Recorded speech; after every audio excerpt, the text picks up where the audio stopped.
Grab your drinks and have a seat. It's time for serial killers.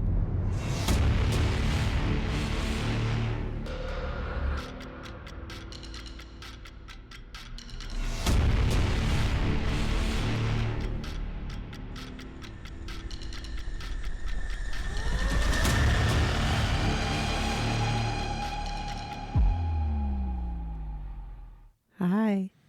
Well, hello. We're here. Yes, we are. And the longer you listen, you will realize that we're back from Disneyland because somebody likes to bring a cold back with them every single trip.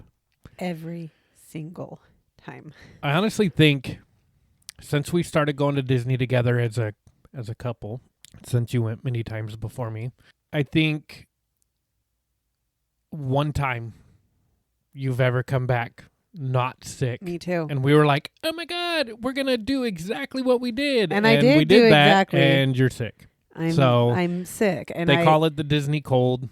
And it gets me every time. And I do everything right. I wash my hands. I sanitize after rides. I try to stay away from people for the most part. But you can't avoid the sick kid I on can't. Soarin' Oh, coughing next to you.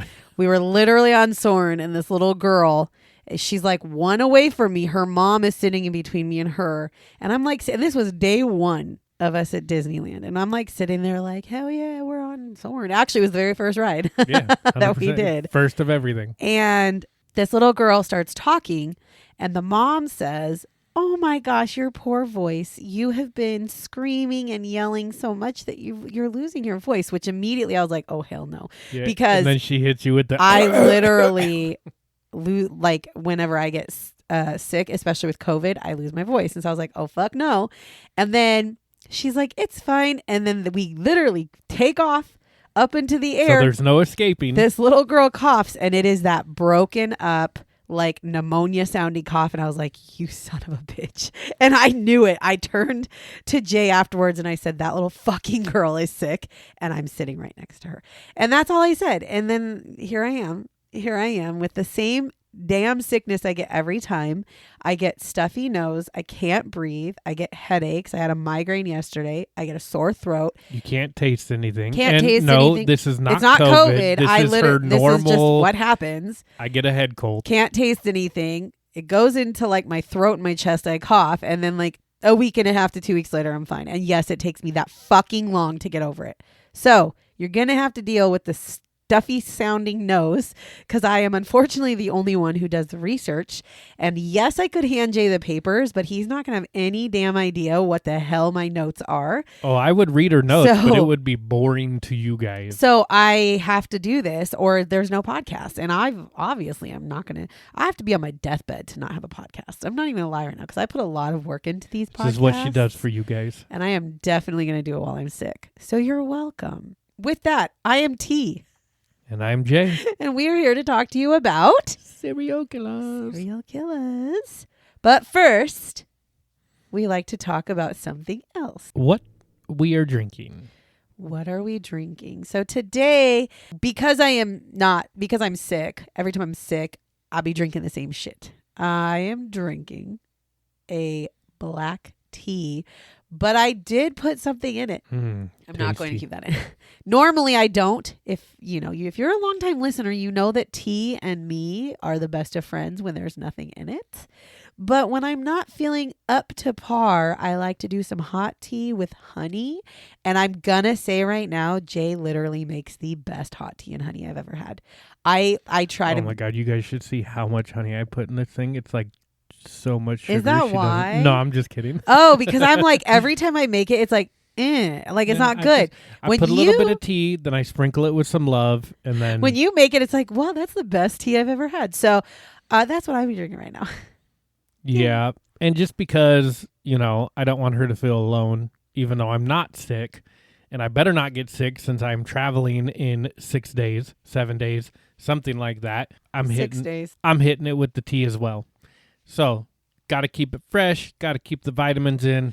We should get you some positive mindset. Airborne. We are not getting sick. You're not going to get sick. I go. The thing is, this Disney cold, Jay never gets it.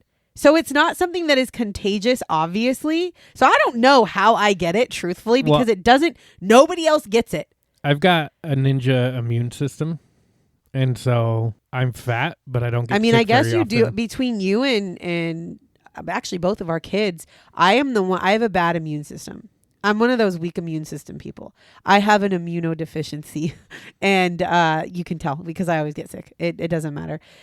Anyways, we're not here to talk about me being sick, though, actually. Nope, at all. you guys are going to get enough of it over the next half an hour. Well, and you will also hear probably some more because, as you heard, Jay is going out of town. He's going out of the country for a while.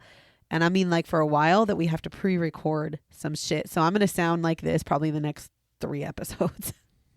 But anyways. Well, that brings us to the third and final piece of this. Who are we talking about today?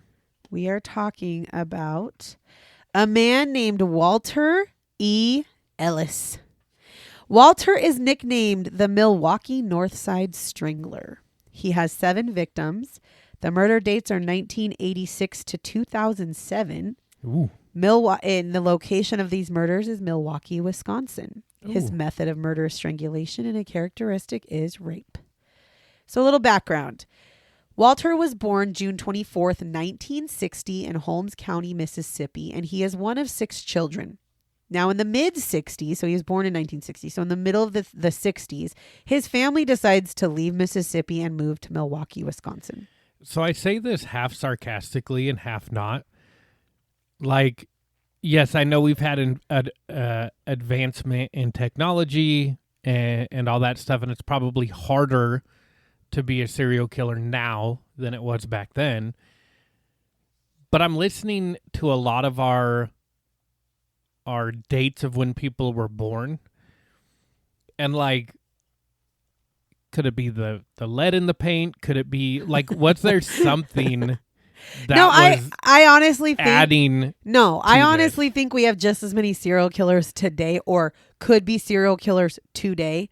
It's just we catch them before they can be hardcore serial killers, right? I think we have just as many people today that are fucked up as they were back in the day. I think that we have just better ways of catching them sooner. That's all. I just think the reason the dates are, it's always like a lot of them are always born in like the 40s, 50s, and 60s is because by the time they're old enough to kill, there wasn't enough advancement for them to be caught quickly. But I mean, we still have serial killers today. Look, we just recently had a guy here in Washington that was caught, and he is a serial killer because he's killed 4 women. And it took them a really long time to find him. So we still have serial killers, and we have quite a bit. And I do think that people who are actual murderer, like somebody who gets caught maybe for killing one person, that person could always have been the potential of becoming a serial killer as well. I just think we catch them before they can really. I think if Brian Koberger wouldn't have been caught, I bet you there'd be more with him. I agree.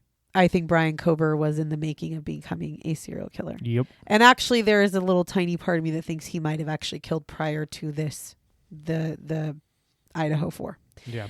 Just because of things that I had read about other places he had lived and bodies that came up. So is there a chance that he also could be connected? Yeah. But if you don't leave DNA, again, if it wasn't for his one little tiny piece, partial fingerprint DNA that was left on that on the knife sheath, they would not know who Brian Koberger was.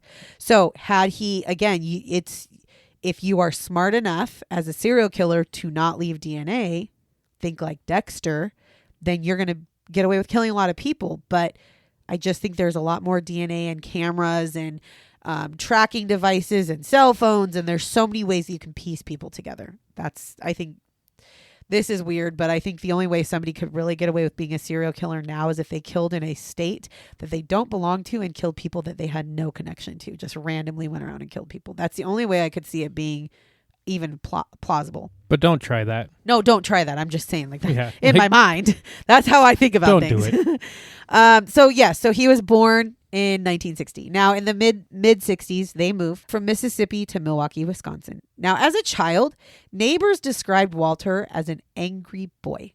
He would threaten young children that he played with, and he frequently assaulted classmates and neighbor children. He does drop out of school in the 8th grade. Now, by this time, by the 8th grade, he has a reputation of assaulting a number of kids in his area. He had poor grades. He had a lot of absences as well. So that probably makes it easier to just stop going if you're constantly missing school anyways. At 14 years old, Walter is arrested for robbery and attempted murder. Due to him being a minor, they let him go with a large fine. And large back then was probably like $10. But I mean, I'm sitting here thinking to myself, so he's 14 years old. So this is like 1974. He attempted to kill somebody and they're like, nah, you're a minor. Let's just slap you on the wrist and give you a fine. He doesn't know any better. I mean, what? Like, that doesn't even make sense to me anyways. Over the next 2 years, so after the age of 14, so age 15, 16, he is actually arrested 2 more times. Both of them are for theft, and both of the times he was ordered to pay a fine. So if we are keeping count, that is now 3 times that he was caught, 3 times that he was given a fine. Because damn, that really showed him. Yeah, I was going to say, he's starting to think, man, this ain't so bad. Yeah, I just get a fine every time. Okay, cool. Now in November of 1978, 18-year-old Walter was arrested for robbery. And he does plead guilty to this robbery, and he is given a 4-year probation sentence. So for those of you paying attention, probation, you don't go to jail. You don't go to jail. You just get told that you have to follow a certain amount of rules, like check in with your probation officer and shit, but you still live your life. So this is now the 4th time he's been caught robbing that he did not go to jail. No consequence, literally no consequence. Probation, in my opinion, really is not consequences for anybody. Then May of 1979, so like 6 months later, Walter is arrested again. But this time he is arrested for drug possession. Now they do investigate because his claim is that these drugs were not their prescription drugs, that he bought them legally. They're not illegal drugs. And so they do an investigation and they actually are able to prove that the drugs that he was caught holding had been legally sold to him by the pharmacy without a prescription. So he ends up paying a fine again. And also, what the fuck? Pharmacy? What the fuck happened to the pharmacy who sold these drugs to somebody without a prescription? Yeah, I don't know because they don't talk about that. But my guess is they probably got slapped with a little fine as well. Or just ignored. May of 1980, Walter gets into a fight with some local hustlers and prostitutes. Now, at this point, he's 20 years old, almost 20 years old, and he gets into this fight. And the reason is he's trying to position himself as a pimp. He wants to be a pimp. And he's having kind of a hard time breaking into the industry for whatever reason. Maybe because they don't want him there, he's new, or maybe in the world of pimp hustlers, you can't just walk in and say, I'm a pimp now. Like, I don't know how that works. I don't know. Well, according to the guy on the bus, it was hard for him because of the cocaine. So. What? Me and your brother were on the bus, and the guy was telling us how he used to be a pimp. Oh. And then he said when cocaine came in, it ruined all of his girls, and it was hard to be in the pimp game. The things you hear in public transportation. So yes, so he was trying to do that. He ends up getting a fight. Well, this fight leads to the police being called and he gets arrested and he does get charged with extortion. Okay, so he obviously was trying to pimp out somebody because he got charged with extortion. But he is released due to lack of evidence. He's like, I'm untouchable. He's like, I'm fucking amazing. He continues down this track. He does something bad, he gets arrested, he gets fined, or he gets let go, or sometimes he'll get probation, but literally no jail time. Multiple times over his lifetime. In February of 1985, Walter ends up going out and he's like, I'm just going to try to find like a jobby job. Like, I'm actually going to get a job. He works as a day laborer and he does some other like jobs as well. So he almost like maybe he was trying to just like get his shit together. But then then September of 1985, so like 6 months later, he is once again arrested and charged with extortion. So clearly he wasn't really trying to get a job. That was just cover up. Yeah. Now these charges do end up getting dropped because their main witness was a prostitute. And they considered her not reliable. which leads to his release. Which this whole time I sit here and I'm like, but you guys picked him up for extortion because of a prostitute. And now you're going to say that that same prostitute is not a reliable witness because she's a prostitute? What? I don't even, and I still, again, this is the 80s, but I will never understand this concept that prostitutes are lesser than people. And that prostitutes are lesser than like the pimps. Like you're going to believe a pimp over a fucking prostitute? Right. I mean, they're still people at the end of the day. Like seriously. They're human beings that are literally making a living, whether they're on drugs or not. I mean, you are out of your, I've never understood that weird concept that like prostitutes aren't reliable. I don't understand. Whatever. Now on October 18th, 1986, Walter is arrested once again. This time he is arrested for disturbing public order. Now, during this arrest, he actually attacks a police officer. Excuse me, my dog is whining. Now, because he attacks this police officer, this bitch spends 7 months in jail. You damn Skippy. First time. First time. In 1986, he is 26 years old. He has been getting arrested for crime since he was 14. So he has been literally on the lam, just doing whatever he wants for 12 years of constantly being arrested. And he gets arrested and in jail because he assaulted a police officer. Talk about some fucked up shit. You crossed the line. Yeah, that's the line they drew. Nothing else. Just that line. So for all of you out there, just know, back in the day, your house being robbed, you being held at gunpoint for robbery, you being pimped out, none of that was important enough to go to jail. But by God, hitting a police officer while he was trying to arrest you was the line that got his ass in jail. Then in May of 1987, literally not too long after he gets out of prison, he gets caught stealing again, and he is actually sent back to prison at that point for a year because he's now broken his probation or his parole. He has broken his parole, and he gets released after only serving 9 months. So, it's fine. Now, November of 1988, I guess you're going to kind of guess what I'm going to say here. Walter is, what do you think?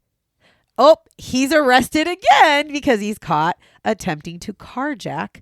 And he also decides he's going to fight the arresting police officer. So what happens? 7 months. He gets actually 2 years in prison for that. Second offense. Now, January 9th of 1990, after he is released from prison, Walter gets into a drug trafficking ring. So he gets out of prison, trying to figure out what he's going to do with his life, and he decides drug trafficking. That's where we're going to go. Not like, let's try to get a job and do some shit straight. It's not a like job, it's work. Let's try to play it straight and narrow. Not like, let's do shit legal. It's like drug trafficking. So he joins the Brothers of Struggle drug trafficking ring. That's what he decides to do. Then in June of 1990, he is arrested for drug distribution. And he is convicted of this drug distribution in November of 1990. And he is set to serve his sentence in the federal prison in Minnesota. Now, it doesn't say actually how long. However, I did see that he did get a 5-year sentence at some point. So my guess is that was it. But this one, he was supposed to be serving like in a bigger penitentiary due to his criminal past, He's like, but I didn't go to jail for any of that. I know. He's like, I don't understand. May of 1992, June of 1990, he goes to jail. May of 1992, he is released. So he only served 2 years. He is released, but by November of 1992, he's back. He's back in prison for violating his parole. This time, though, they tell him, okay, not only are you going back to prison, but when you get out, so you're going to serve like a short term in prison, like literally like a month, like that was it. We're going to put your ass in a halfway house. Okay, so for those of you who don't know what a halfway house is, it's exactly how it sounds. It's a house, like this is how I like to think of it. It's a house that's halfway between prison and freedom, right? Like that's literally what it is. So it's a house that you stay in. You have freedom, but your freedom comes at the expense of you have to get permission. You're not in jail, but you're not allowed to leave without asking permission. You're not allowed to go places that you did not tell the people who run the halfway house where you're going. You have rules that you have to live by. You have to keep your room clean. You have to not fight, no drugs, all this stuff.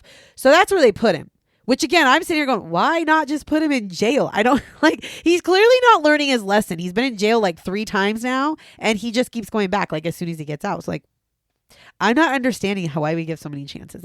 1 chance, 2 chance, sure. But after 3, 4, 17, I think it's time to throw the hammer down. So December of 1992. So he's in the halfway house in May. So now we're in December and Walter gets arrested at the halfway house because he leaves the facility without permission. However, he actually escapes being charged with anything because when he gets arrested, he snitches like a bitch on like all this corruption and shit that's going on like in the halfway house and between the people there. He fucking turns into a police informant for fucking years. He is a snitch. Snitches get stitches, bitches. Mm-hmm. So due to him being an informant, he had broken parole so many times and every single time nothing happened to him because he would break parole. So he would steal something or get into drugs or whatever, assault people. And then his parole officer or the officer that he was working with would come through and basically get the charges dropped because he's an informant, which also like, that's not suspicious as fuck. I thought the whole point of informants is they were supposed to be like people weren't supposed to know that they were talking to the cops. But this guy is like constantly not getting in trouble.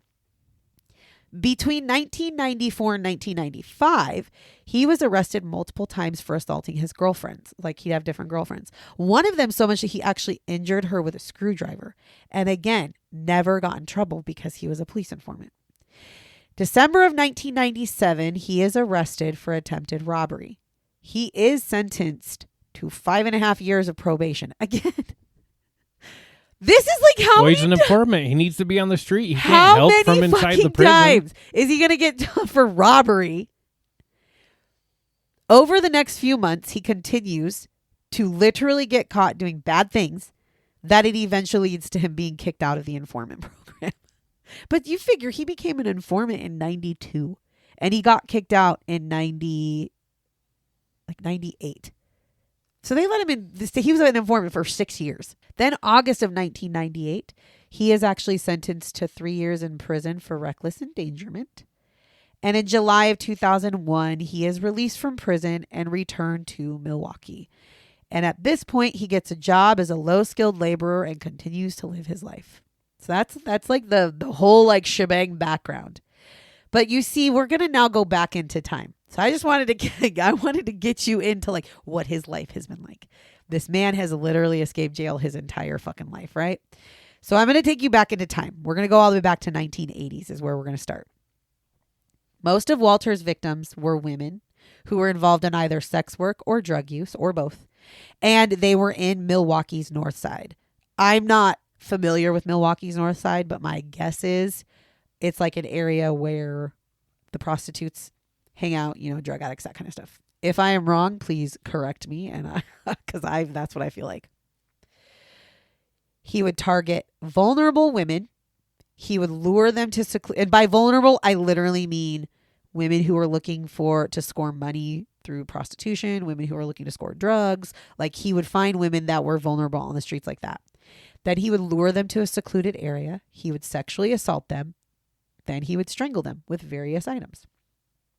So on October 10th, 1986, the body of Deborah L. Harris, who was 31, is found in the Milwaukee River, and her autopsy showed that she had been strangled to death. Then on October 11th, 1986, Tanya Lee Miller, who was 19, was found strangled to death between her garage and her house. Now, I want you to really listen and pay attention to these dates because I have some thoughts on this. So again, that's 2, literally one day after the other. And then his next murder is in 1992, almost a year later, of Irene Smith, who was stabbed and strangled to death. Then, April 24th of 1995, so 3 years later, Florence McCormick, who was 28, is found in the basement of an empty house by some men that were doing some work. The house had been boarded up at the time, but one of the windows had been broken into. And so when they went inside, they were kind of like getting ready to do work and they find her body. And the autopsy shows that she had been strangled to death. Then June 27th, 1995, so 2 months later, Sheila Ferrier, who was 37, is also found in an empty house.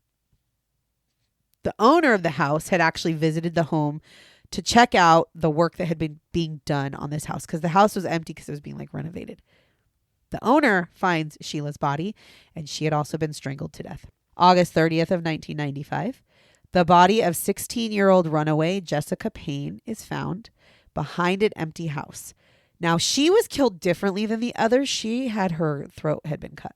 So that was a little bit of a one-off. June 20th, 1997, Joyce Mims, who was 41, is found in a vacant house. There were some workers who had showed up to start doing some renovations on this property as well. She's actually found on the second floor, and she had been missing for 2 days before her body was found. Then April 27th of 2007, so 10 years later. 10 years later.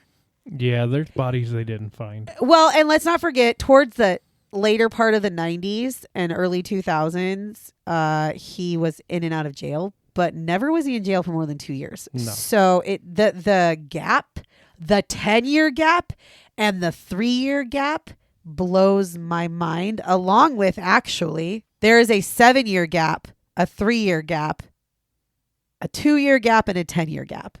And there's those gaps, but it's like he'll kill 3 people in 95. He killed 2 people in 86. He killed 1 in 92. He killed 1 in 2007. I don't buy for one fucking second that he only killed 1 person in 2007. And I most definitely don't believe he did not kill somebody for 10 years. Right. April 27th, 2007. Witherian Stokes, who was 28, her body is found by the city inspectors inside of, again, a vacant house. And she had also been strangled to death. Now, for years, these specific murders that I just talked about went unsolved. And honestly, they were treated as individual murders, not linked together as a serial killer. They didn't even think for 1 second that they had a serial killer on their hands. And my honest opinion is because it was prostitutes. My honest opinion is because most of them were prostitutes or runaways or drug abusers. Yeah. And they just thought, nope, it's just another one, right? Like yep. that's what I honestly think. Especially between 1995 to 2007, the fact that every single person they found, except for one, were inside of vacant homes strangled. How do you not put that shit together? That's what I don't understand. Like, how is that not like a thought where you're like, yeah, and if it's all on the north side, they're on the same, they're in a 3-mile fucking radius. Yeah, it's like the same district. How are we not thinking like, ooh, there might be a serial killer? They probably weren't thought of as important because correct. I agree. They're prostitutions. Yeah, their life. I totally their agree. livelihood. It pisses me off. So in May of 2009. They're now doing cold case. They're working on cold cases. They're finding these ladies. They must have had a budget to open up some cold cases. And while working on cold cases, the police end up linking murder cases together using DNA profiling. And what I mean by linking them together is they're taking the DNA that was found at crime scenes.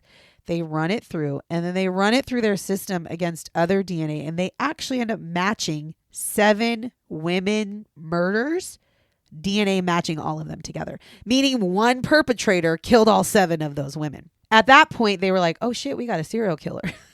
Ding, ding, motherfucker. Ding. And again, they're cold cases, but like the most recent one was 2007 and they're doing this in 2009, right? So I'm sitting here going, wouldn't you be like, oh shit, he's probably still active? Like, wouldn't you think maybe? So investigators also start taking, so they take the DNA that they now have linked these 7 women together, and they're now running that DNA against the system. Again, they're putting it into like CODIS and stuff. And they're running it through all these different prisons and whatever. And they're realizing that they're missing saliva and blood samples from an inmate named Walter Ellis. And they're like, well, this is weird because there should be samples for every single inmate that we've ever had. So why are there missing ones? Well, they contact the lab and the lab says, yeah, according to our records, his samples got lost on the way here. So we don't know why we don't have them. The cop he was the informant for. Oh my God, you might be right. I actually never thought about that.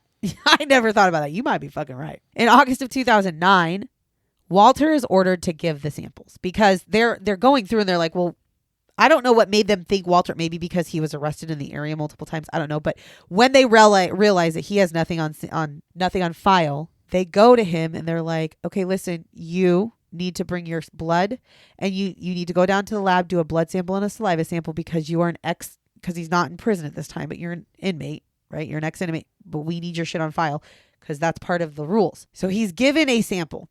And this is, again, in 2001 in Milwaukee, there was a law that was introduced that declared that all convicted criminals have to have DNA samples on file. So that's how they're able to be like, you have to do this. Even though he's not in jail, you still have to do it.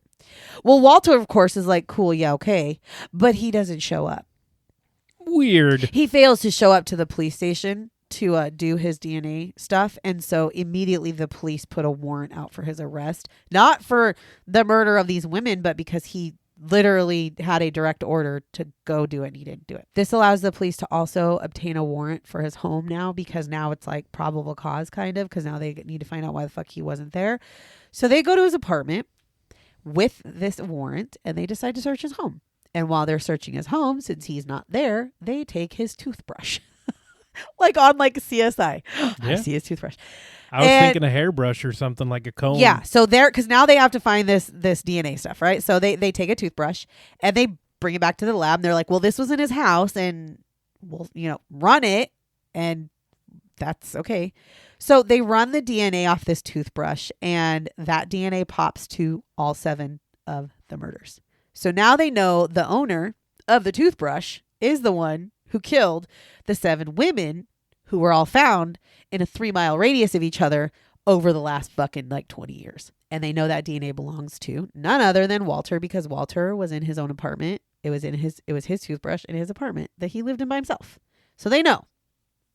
So on September 7th of 2009, Walter is arrested and he is charged with the murders of Deborah Harris, Tanya Miller, Florence McCormick, Sheila Ferrier, Joyce Mims, and Witherian Stokes. He was never actually charged with the murder of Jessica Payne, which was the 16-year-old who had her throat cut.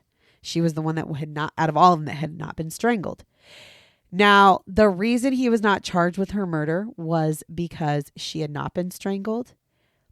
So they said his DNA matched her. So they found his DNA on her. So maybe he just raped her. Be so fucking for real.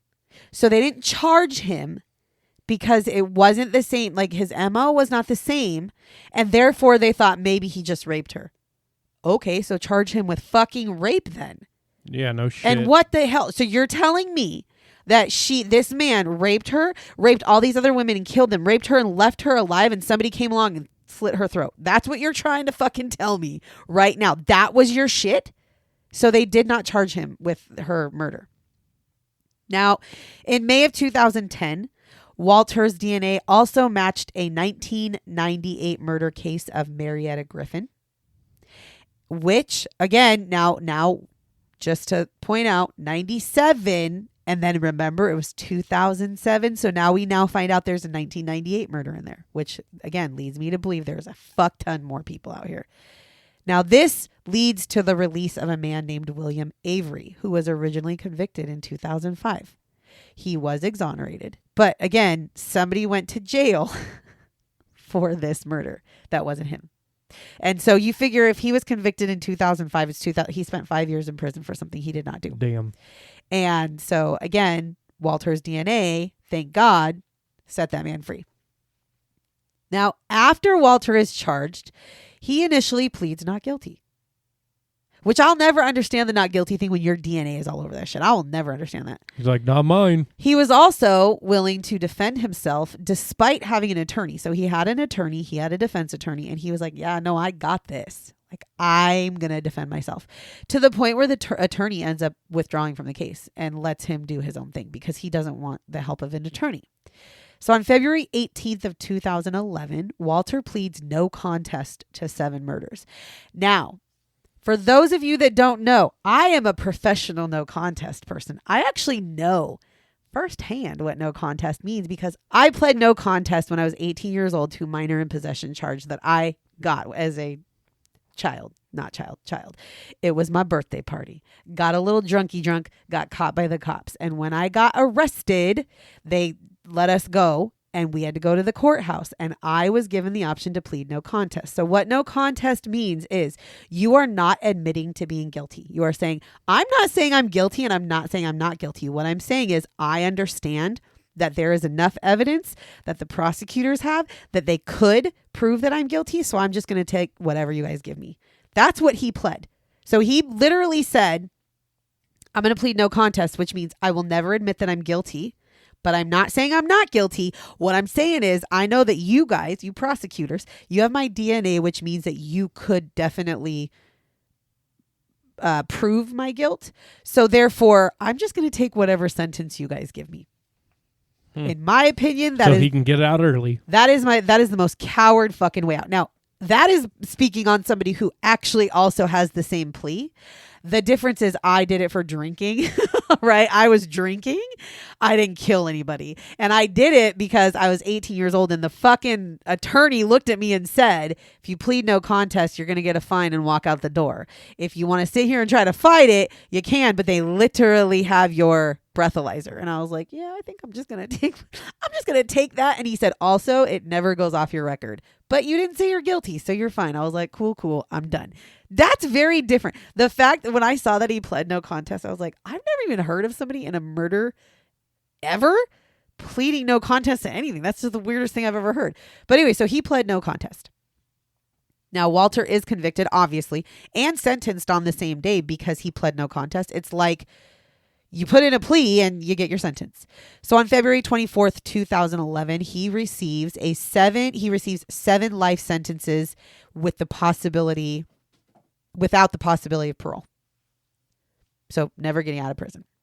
He is then sent to the South Dakota State Penitentiary in Sioux Falls, South Dakota. On December 1st, 2013, Walter is transferred to a hospital in South Dakota where he ends up dying from unspecified natural causes.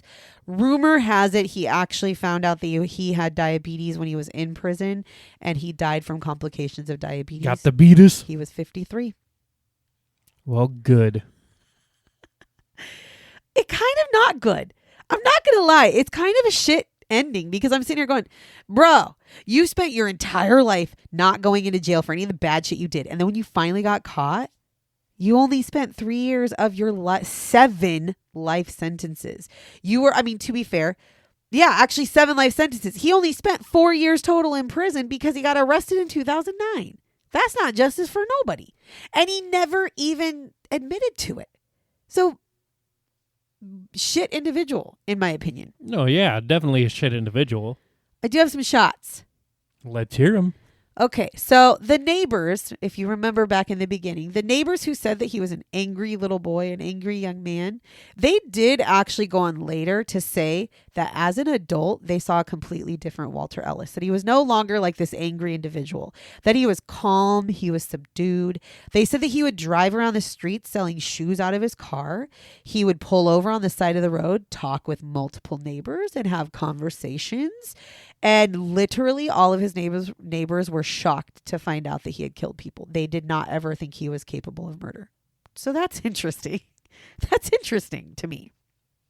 Now, Walter was actually arrested 12 times between 1981 and 1998 and only went to jail like twice. Maybe it was 3 times. But he spent literally... Actually, I think he went to jail twice because the 2 times he went to jail was after he assaulted the police officers. All the rest of the times were probation. So to be arrested 12 times, he did not go to jail 10 times. Between 1981... And if he wouldn't have assaulted the cops, it would have been 0 times. Well, and let's not forget, that's not including his younger years. He's 20. That's 20 between the ages of 21 and 38. So that's not including when he was 14, 15, 16, when he was doing stuff too. So think of how many times he went to jail or how many times he got arrested. By the way, most of the time for the same thing, which was robbery, and did not go to jail. Mm-hmm. That's called the justice system. This is why he didn't stop. Yeah, the justice system, in my opinion, the justice system failed him because maybe, well, we all know how I feel. We don't have reform prisons. But if we did have reform prisons, they could have maybe stopped him or helped something. They could have gotten to him when he was 14 years old as a younger person and tried to steer him in a different direction. But instead, they just gave him a fine, which doesn't teach nobody shit. It's like that gentle parenting. It doesn't work. I mean, gentle parenting can work right if it's done right. That's not the right way to do it. That's not how that works. That's not how that works at all. So anyways, Detective Steven Spingola wrote an article titled "The Killer in Our Midst, the Case of the Milwaukee's North Side Strangler." Now, Detective Steven Spingola was somebody who was working kind of like on the cold cases when he was going over all the different things after they had figured out that there was a serial killer. And he wrote a profile. He actually did a profile of the serial killer that he thought was responsible for the murders of Sheila Ferrier and Florence McCormick. And he ends up retiring or whatever. Well, later, after Walter is caught, it was unreal how extremely accurate his profile was. Like to a T, he described Walter without ever meeting him, without knowing him, just based off the shit that he was able to profile, which is the most fascinating thing to me. Fucking FBI profiling like shit. That is literally a dream job. Like my dream job would be able to profile serial killers. That would be me. I would want to meet every serial killer I could and then learn from them to profile future serial killers. That would be my life. Instead, I do a podcast. Now, Walter is suspected of killing 32-year-old Karen Kilpatrick on October 13th, 1994, but there's no proof of it. And there was a man named Shante Day Otts. Now, he had been convicted of killing Jessica Payne, the 16-year-old girl who had her throat cut. And he was solely convicted based off witness testimony. And when I say witness, I'm not saying eyewitness. I'm not saying somebody who said, oh, I saw him. Witness isn't as like, oh, I saw him in the area. I saw him with Jessica. Or maybe something like, I saw him walking down the street. But there was no DNA evidence. There was no fingerprint evidence. There was literally no evidence that put him with this girl. But he was convicted. And because they didn't charge Walter with it, he probably didn't get out, huh? He does. He serves 14 years in prison and then he is released and all the charges were dropped against him because the DNA matched Walter. So after the DNA was found and it matched Walter, they released him. But he served 14 years. And actually, rightfully so, he currently right now is in the middle of a lawsuit against the Milwaukee Police Department. And I agree. I think he should be because they didn't have a very good reason. 14 years of your life you'll never get Not back. only was it 14 years of your life, but you were put in prison with hardly any evidence. And witness testimony is not, I don't know very many people who go to prison off of witness testimony only because witness testimony can be wrong. And that's coming from somebody who is a psych major who did a whole entire class where we learned about witness testimony. Ourselves, we had to watch a video. One of our exercises was to watch a video of people breaking into a home. My teacher said, watch this video. Just watch the video. We watch it. It's like a 10-minute video. The lights get turned on and she said, okay, I'm going to ask you 10 questions and I'm going to give you a police lineup and I want you to tell me who you saw. And in the video, you literally walk into a room that is being ransacked by a guy. The guy turns and points a gun at you. You can see the gun. You can see the guy. He runs out a window. That's literally what the video is. And I'll tell you right now, I did not pass the witness testimony. The guy that I thought did it was not even remotely close to the guy who did it. My details were so fucking wrong. And it was because that's actually more common than people think. It is really, really hard to actually remember things that are going on, especially when a gun is involved, because you a lot of times are focused on the gun. You're not focused on the person. You're not focused on the color of their clothes or whatever like that. It's hard to remember those things. And so witness testimony is not very often used as the end all be all when it comes to that. So that shit surprised me. So good on him, because I'd be suing too. Be like, you ruined my life and I didn't do anything. Yeah, no shit. Now, no one will ever know why Walter Ellis did any of these things because he never agreed to say that he did it. And he said that he'll never tell. And then he died anyways. So nobody will ever know why he did it. If there was anything that caused him to do it. Well, he did it because he's a piece of shit. Well, I mean, clearly. But I mean, nobody will ever get closure in that fact because he pled no contest. So he never even admitted to being guilty in the first place. And then he dies 3 years into his prison sentence. So you can't go back and get him. The thing that bothers me is I feel like now that he has passed away, they won't even try to connect him to other cases. And that's shitty because I feel like there are probably quite a few other women out there that have been chalked up as like, nope, just another prostitute gone. And it really wasn't. It was him and they have his DNA on file. So I'm really thinking, we should just keep it there and continue to check randomly. Like maybe once a month or so, go back into the CODIS situation, go back into the DNA profiles and let's see if anything else has popped up. Has there any other cold cases that have been opened with a DNA profile that links to him? Because at least you could give closure to the families of the people whose family members were killed. Like I just don't, at the end of the day, these women, they're women. And at his trial, there were 30, I think they said there was a little over 30 family members of his victims that were there. They are alive and well. And it doesn't matter that they were prostitutes or drug addicts or runaways or it doesn't matter. They were humans whose lives were taken. And he deserved to, in my opinion, he deserved probably the death penalty, but they deserve to have closure, and he literally took that away from them. Yeah. And they tried, a lot of people said, well, how come you can't force him to talk? And they're like, it's his right to not talk. He declined to say anything to him, actually. And it's like, you're a coward. You're a fucking coward. Agreed. So, anyways, so that is the story of Walter Ellis, the Milwaukee North Side Strangler. If you enjoyed this and all the things we talk about and my nasally ass voice, because I don't always sound, well, maybe I do always, no, I don't always sound like this. No, you definitely don't. If you like all these things, follow us on all of our socials. Make sure you're following. Click the follow button if you're not already, because it'll remind you every Thursday when our episodes are released. And share us with anybody that you think might like the things that we have to say. Share. Because we like to talk about this stuff. It's kind of weird, but that's just how we be. Stuffed up or not, we like to do it. We be here. So other than that, I got nothing else to say other than thank you very much for listening to us talk about the Milwaukee North Side Strangler. And until next week, goodbye. Bye-bye. Remember to lock your doors and bar your windows. Until next time.